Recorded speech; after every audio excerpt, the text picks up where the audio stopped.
Okay, let's dig into this. You know that feeling, right? Trying to send money, maybe internationally, I, dealing with those clunky systems, and you watch those foreign exchange fees just stack up. it's slow, it's expensive. Yeah, it's a real headache for a lot of people, a universal pain point, really, Definitely feel stuck in the past sometimes, how we move value around, for sure, especially across borders. right? And well, our source material today, it's a Cointelegraph article based on an interview with Stripe's president, John Collison, suggests a pretty big shift might be coming. Mm.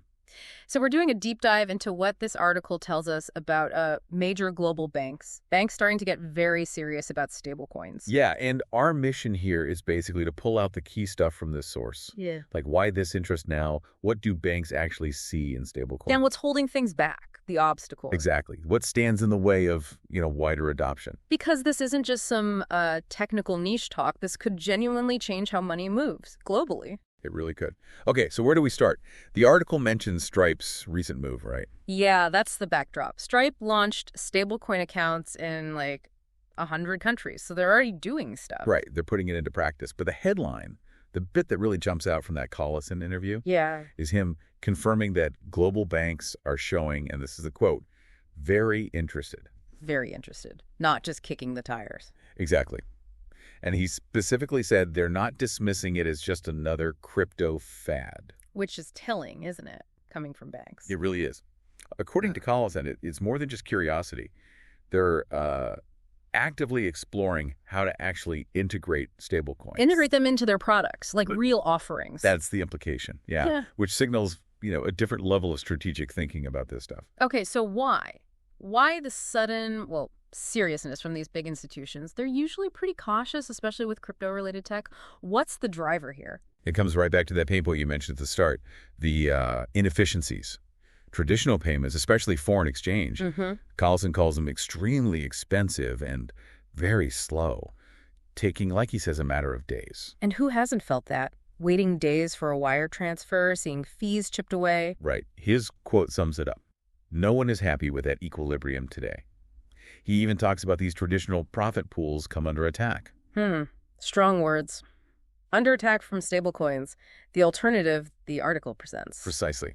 That's the contrast. Stablecoins offer, according to the article, instant transactions. Instant. And with significantly less in fees compared to the old FX methods. Instant and cheaper. I mean, if you think about business payments, international payroll, even just sending money home. Yeah. That speed and cost saving, it's potentially massive, right? It directly impacts how easily you can move money. It tackles a fundamental problem in global commerce.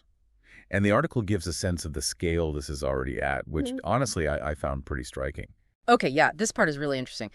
Collison isn't just talking about some small experiment for Stripe. No. He predicts a lot of our future payment volume is going to be in stablecoins. Calls it a big part of our business on a go-forward basis. And it's not just talk. The article throws in some data, citing CEX.io.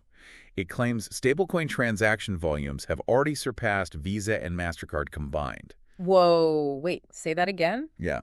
In the first quarter of 2024, stablecoin volume reportedly beat Visa and Mastercard combined. Wow. Okay, let that sink in. Not some future thing, but like now. Right now. That makes the bank's interest feel, much more urgent, doesn't it? It absolutely does. It shifts it from being, some potential future tech to a force they need to deal with today. Okay.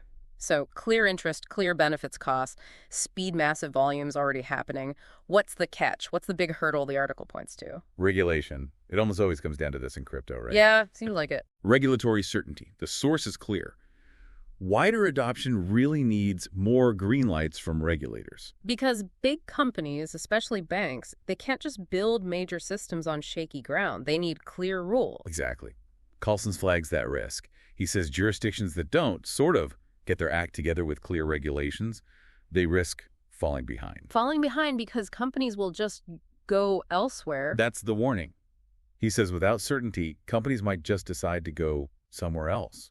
Set up shop where the rules are clearer. And the article gives us a useful comparison here. It mentions the EU's MiCA regulation. Right, their big crypto rulebook. That's coming into force later this year. And contrast that with the UK, where the FCA, the financial regulator, was apparently still asking for public feedback on stablecoin rules just in late May. Yeah, that difference in pace is notable. It highlights how different places are tackling this. And it's not just the UK. The article also notes that US banks have been pushing for clearer guidelines too, so it seems like a common theme.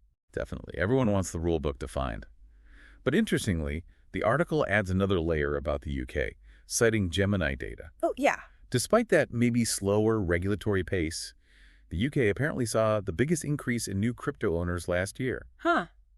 That's a fascinating contrast. So institutions are waiting for rules, While individuals are jumping in anyway. yeah. Shows different trends happening at once. And the article also briefly mentions that related Wall Street Journal report about some big U.S. banks talking about maybe launching their own joint stablecoin. Right, which again just reinforces the idea that this isn't only about Stripe. Banks themselves are looking at this independently. Okay, so let's try and pull this all together. What has this deep dive into the source really shown us? Well, the main takeaway seems pretty undeniable. Banks are interested, actively interested. It's not just theory, it's happening in conversations with companies like Stripe. Exactly. And the motivation is clear: speed and cost, especially for cross-border payments.